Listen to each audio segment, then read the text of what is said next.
अस्सलाम वालेकुम friends and welcome doctor Mufeed YouTube channel. दोस्तों, आप में से बहुत से लोग ये तो जानते ही होंगे कि जब भी कोई फसल उगाई जाती है, जब भी कोई क्रॉप उगाई जाती है तो हमें कीड़ों से काफी डर लगता है कि कीड़े आके हमारी फसलों को खराब कर देंगे, या कीड़ों से मोस्टली लोगों को नफरत होती है, कीड़े बहुत ही बुरे लगते हैं। लेकिन क्या आप लोग जानते हैं कि जब हम किसी क्रॉप को उगाते हैं, किसी फसल को उगाते हैं, तो हमारा काम क्या होता है? हम बीज डाल देते हैं, उसके बाद एक पौधा उगता है। कोई भी फ्रूटिंग प्लांट हो या कोई भी क्रॉप हो, कोई भी फसल हो, उसका हम बीज डाल देते हैं, उसके बाद पौधा उगता है, पौधे पे फूल लगते हैं और बाद में वो चीज फ्रूट में चेंज होती है। चाहे वो कोई फ्रूट हो या कोई भी और एग्रीकल्चरल प्रोडक्ट हो, वो फूल के बाद वो फल में तब्दील होता है। अब चाहे वो कोई फल हो या फिर कोई एग्रीकल्चरल प्रोडक्ट हो जैसे कि गंदम वगैरह, वो फूल उगने के बाद ही पौधे पे उगती है, यानी कि फूल ही उस बीज के अंदर या उस फल के अंदर तब्दील होता है। तो ये जो फूल से फल बनने का प्रोसेस होता है, पूरे ही प्रोसेस के बाद जो हमारा फ्लावर होता है, फूल होता है, वो एक फल के अंदर तब्दील होता है या एक एग्रीकल्चर प्रोडक्ट के अंदर तब्दील होता है। तो क्या आप लोग जानते हैं कि 80% जो फूल फल में तब्दील होते हैं, फूल से जो फल बनते हैं, 80% ये कीड़ों की वजह से ही होते हैं, इंसेक्ट्स की वजह से होते हैं। जी हाँ, बिल्कुल, इंसेक्ट्स जो है वो पोलिनेशन करवाते हैं। दुनिया के 80% जो फ्रूटिंग प्लांट्स हो गए या क्रॉप्स हो गई, 80% उनमें पोलिनेशन इंसेक्ट्स करवाते हैं और इन्हीं की वजह से हमारे फूल जो होते हैं वो फल में तब्दील होते हैं और बाद में हमें फ्रूट हासिल होता है। यानी कि हम तो जिस भी फसल का चाहें हम बीज बो देते हैं, उसके बाद एक वो पूरा का पूरा प्लांट बन जाता है, उसके ऊपर फूल भी लग जाते हैं, लेकिन फूल से फल में तब्दील उसी वक्त ही होता है जब कीड़े होंगे, जब इंसेक्ट्स होंगे, तब ही फूल फल के अंदर तब्दील हो सकेंगे। अगर हम दुनिया से बिल्कुल ही कीड़ों को खत्म कर दें तो फिर फसलें भी खत्म ही हो जाएंगी। तो दोस्तों, क्या आप ये फैक्ट पहले से जानते थे? मुझे कमेंट सेक्शन में जरूर बताइएगा। दोस्तों, अगर आपको कोल्ड ड्रिंक्स पीने का शौक है तो आप लोग ये तो जानते ही होंगे कि कोल्ड ड्रिंक्स की जो भी बॉटल्स होती हैं, जो भी बोतल होती है कोल्ड ड्रिंक की, उसका एक ढक्कन होता है। ढक्कन के अंदर कुछ व्हाइट सी एक प्लास्टिक यूज की जाती है। व्हाइट सा एक प्लास्टिक होता है ढक्कन के अंदर, कोई सी भी कोल्ड ड्रिंक हो। लेकिन क्या आप लोग जानते हैं कि बोतल के अंदर इस व्हाइट प्लास्टिक को लगाने की रीजन क्या होती है, इसके पीछे वजह क्या होती है? तो आपको ये जानकर हैरत होगी कि ये व्हाइट प्लास्टिक इसलिए लगाया जाता है ताकि बोतल बाहर लीक ना हो सके। ये अच्छी तरीके से बोतल को जब हम बंद कर देते हैं, उसके बाद बोतल किसी भी सूरत बाहर लीक ना हो सके।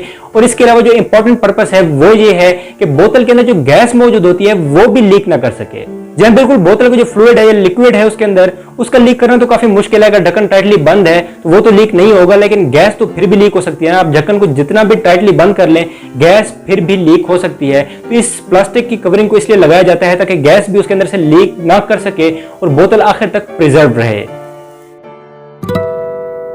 दोस्तों, अगर आप लोग जीन्स पहनते हैं, यानी कि जीन्स की पैंट्स इस्तेमाल करते हैं, तो आप लोग ये जरूर ही जानते होंगे कि जीन्स की जो पैंट के पॉकेट्स होते हैं, एक जो बड़ी जेब होती है उसके अंदर एक छोटी सी एक और जेब होती है, एक छोटी जेब होती है। लेकिन क्या आप लोग जानते हैं कि ये जेब क्यों होती है? इसकी रीजन क्या है? ना हमें इसकी खास जरूरत होती है, ना इसकी कोई काम होता है, ना हमारे ये इतनी ज्यादा काम आती है, तो ये लगाई क्यों जाती है? तो इसके पीछे की रीजन ये है कि जब जीन्स को पहनना स्टार्ट किया गया था, यानी कि जिस दौर में जीन्स पहनना शुरू किया गया था, जीन्स को बनाना स्टार्ट किया गया था, तब के दौर और आज के दौर में फर्क है। तब इतनी ज्यादा ये रिस्ट वॉचेस नहीं हुआ करती थी, बल्कि लोगों के पास पॉकेट वॉच होती थी। ये बिल्कुल ये वॉच जो आप इस वीडियो में देख रहे हैं, इस तरह की कुछ वॉच होती थी, उसको पॉकेट वॉच कहा जाता था। तो इस वॉच को रखने के लिए जीन्स के अंदर ये छोटी सी जेब बनाई जाती थी ताकि ये बड़ी जेब में आके हर चीज में डिस्टर्ब ना करे। अलग से छोटी पॉकेट में रहेगी तो ना इंसान डिस्टर्ब होगा, बल्कि ज्यादा आसानी से इस वॉच को निकाल के टाइम देख सकेगा। तो ये जो छोटा सा पॉकेट होता है, ये आजकल तो किसी काम का नहीं है, लेकिन उस दौर में ये बहुत ही काम का हुआ करता था। दोस्तों, एक बहुत ही अमेजिंग फन फैक्ट ये है कि बचपन में आपने नोटबुक्स वगैरह तो कभी ना कभी यूज की होंगी, शायद आप अभी भी नोटबुक्स यूज करते हो या रजिस्टर वगैरह या कोई डायरीज वगैरह इस्तेमाल करते हो। लेकिन क्या आप लोग जानते हैं कि अक्सर जो नोटबुक्स होती हैं, इनके इर्द गिर्द मार्जिन लाइंस होती हैं। इसका जो पेज होता है, रजिस्टर का पेज हो या नोटबुक का पेज हो या डायरी वगैरह का, उसके पेज के इर्द गिर्द मार्जिन लाइंस होती हैं, जिनको उर्दू में हाशिया भी कहा जाता है, ये होते हैं। और आजकल अक्सर लोग ये सोचते हैं, या हमारी एक साइकी बन गई है कि हाशिया शायद इसलिए जरूरी होता है कि टेक्स्ट की खूबसूरती हो। अगर हम पूरे पेज पे लिख देंगे, एंड तक लिख देंगे, तो बहुत ही बुरा सा वियर्ड सा लगेगा, तो इसलिए मार्जिन लाइंस को जरूरी समझा जाता है। लेकिन क्या आप लोग जानते हैं कि मार्जिन लाइंस को स्टार्ट में शुरू क्यों किया गया था, लगाना शुरू क्यों किया गया था? तो आपको ये जानकर हैरत होगी कि टेक्स्ट की खूबसूरती के लिए इनको स्टार्ट नहीं किया गया था, बल्कि ये इसलिए स्टार्ट किया गया था ताकि हमारे जो नोट्स हैं उनको चूहों से बचाया जा सके। जी हाँ, बिल्कुल, आजकल तो चूहे काफी कम हो गए हैं। हम अगर कहीं पे नोटबुक्स रख देते हैं तो चूहे इतना ज्यादा उसको डैमेज नहीं करते, लेकिन पुराने दौर में चूहे बहुत ही ज्यादा हुआ करते थे। तो जब भी कोई नोटबुक वगैरह लिख के या कोई नोट्स बना के रजिस्टर वगैरह में रखा करता था, तब चूहे उसको काट लेते थे, चूहे उसको डैमेज कर देते थे। और चूहों की जो मोस्ट फेवरेट जगह होती थी, मोस्टली फेवरेट तो नहीं कहेंगे, लेकिन मोस्टली जो उनकी अप्रोचेबल जगह होती थी, जहां तक उनको अप्रोच हासिल होती थी, वो होते थे इर्द गिर्द के एरियाज, यानी कि पेज का जो इर्द गिर्द का हिस्सा होता है उसको ही मोस्टली चूहे डैमेज कर देते थे। तो इसी वजह से नोटबुक्स के अंदर मार्जिन लाइंस ड्रॉ करना स्टार्ट कर दिया गया था कि अगर चूहे नोटबुक को डैमेज कर भी दे, नोटबुक को खा भी ले, तो हमारा जो टेक्स्ट हो, जो हमारी तहरीर हो, वो बच जाए, क्योंकि वो मार्जिन लाइंस की जगह मोस्टली खाते हैं, तो हमारा टेक्स्ट बच जाए। चूहों के खाने से हमारी जो तहरीर है, जो टेक्स्ट है, वो इंपॉर्टेंट नोट्स हमारे जाया ना हो जाएं। तो दोस्तों, है ना इफेक्ट अमेजिंग। दोस्तों, इसके अलावा क्या आप लोग जानते हैं कि गाड़ी का जो रेयर विंडो होता है, यानी कि जो पिछला शीशा होता है, उसके पीछे इस तरह का ये छोटा सा शीशा अक्सर क्यों लगाया जाता है? अक्सर गाड़ियों में आपने इस चीज को देखा होगा कि ये छोटा सा शीशा लगाया जाता है। अब बहुत से लोग इसके रीजन ये भी बताते हैं कि इसको इमरजेंसी की सूरत में तोड़ने के लिए बनाया जाता है, ताकि गाड़ी के अंदर से लॉक खोला जा सके, इस शीशे को तोड़ के लॉक खोल लिया जा सके, इसलिए बनाया जाता है। कुछ लोग ये कहते हैं कि रिवर्स ड्राइविंग में ड्राइवर को पीछे देखते हुए या पार्किंग करते हुए ड्राइवर जब पीछे देख रहा होता है तो उसको आसानी से पिछला व्यू नजर आए, इसलिए इसको लगाया जाता है। और इस तरह की बहुत सी रीजन बहुत से लोग बताते हैं। लेकिन क्या आप लोग जानते हैं कि इसको पहले दौर में एक विंडो को इसलिए इस्तेमाल किया जाता था ताकि गाड़ी के अंदर वेंटिलेशन हो सके। जी हाँ, बिल्कुल, जो पुराने दौर की गाड़ियां होती थी उनके अंदर ये शीशे बंद नहीं होते थे, बिल्कुल बंद नहीं होते थे, ये खुलते थे। जी हाँ, बिल्कुल, तब गाड़ियों के अंदर एसी तो होते नहीं थे, और अगर आप जो मेन विंडोज हैं, मेन शीशे हैं, उनको खोल देंगे तो आपके कपड़े वगैरह हवा से वो खराब हो जाते हैं। इसीलिए इन शीशों को रखा जाता था ताकि ये खुल सके और हवा आपको डायरेक्टली डिस्टर्ब भी ना करे, बल्कि पीछे से गाड़ी के अंदर वेंटिलेशन भी होती रहे, कुछ माहौल भी गाड़ी का ठंडा रहे और आप हवा से डिस्टर्ब भी ना हो। तो दोस्तों, क्या आप इफेक्ट पहले से जानते थे? मुझे कमेंट सेक्शन में जरूर बताइएगा।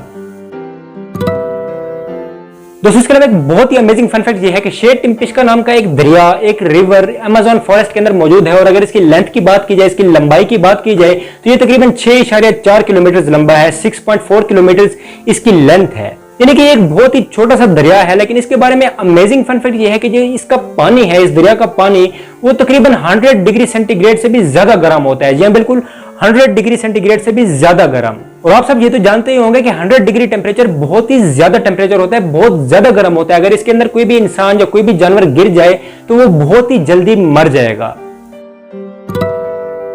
दोस्तों, इसके अलावा एक और अमेजिंग फन फैक्ट ये है कि जापान के अंदर एक गार्डन मौजूद है जिसका नाम है कवैची गार्डन, और इसके बारे में अमेजिंग फन फैक्ट ये है कि इसके अंदर विस्टीरिया नाम के फूलों के तकरीबन 150 से भी ज्यादा पौधे मौजूद हैं, और 150 से ज्यादा पौधों के अंदर इसकी डिफरेंट अकसाम है, यानी कि 150 पौधे तो हैं लेकिन वो भी 20 डिफरेंट अकसाम के पौधे हैं, यानी कि बहुत सी किस्में हैं, उसकी बहुत से कलर्स हैं। जिस तरह हमारे पास गुलाब के बहुत से कलर्स होते हैं, यानी कि काला गुलाब हो गया, यानी कि ब्लैक रोज हो गया, रेड रोज होता है, पिंक, येलो, आजकल तो बहुत से कलर हैं, ऑरेंज वगैरह भी। तो इस तरह से विस्टीरिया फ्लावर के बहुत से कलर्स हैं, लेकिन इनमें से जो सबसे अमेजिंग चीज है वो है ये टनल। जी हाँ, बिल्कुल, ये एक टनल है जिसके दरमियान से आप चल के जा सकते हैं। एक रोड के इर्द गिर्द ये विस्टीरिया फ्लावर्स के जो प्लांट है उनकी एक टनल बन गई है, और ये पर्पल फ्लावर्स बहुत ही ज्यादा अमेजिंग लगते हैं, और इस टनल को दुनिया भर की खूबसूरत 3 जगहों में से एक माना जाता है। सो फ्रेंड्स, आपको ये टनल देखने में कैसी लगी मुझे कमेंट सेक्शन में जरूर बताइएगा। तो दोस्तों, आज के लिए बस इतना ही। मुझे उम्मीद है कि आपको ये वीडियो पसंद आई होगी। अगर आपको वीडियो पसंद आई हो तो वीडियो को लाइक कीजिएगा, दोस्तों के साथ शेयर कीजिएगा, और मुझे कमेंट सेक्शन में जरूर बताइएगा कि आपको कौन सा फन फैक्ट सबसे ज्यादा अमेजिंग लगा। अपना बहुत सा ख्याल रखिएगा। मैं मिलूंगा आपसे एक नेक्स्ट वीडियो में एक नेक्स्ट टॉपिक के साथ। तब तक के लिए मुझे दीजिए इजाजत। अल्लाह हाफिज।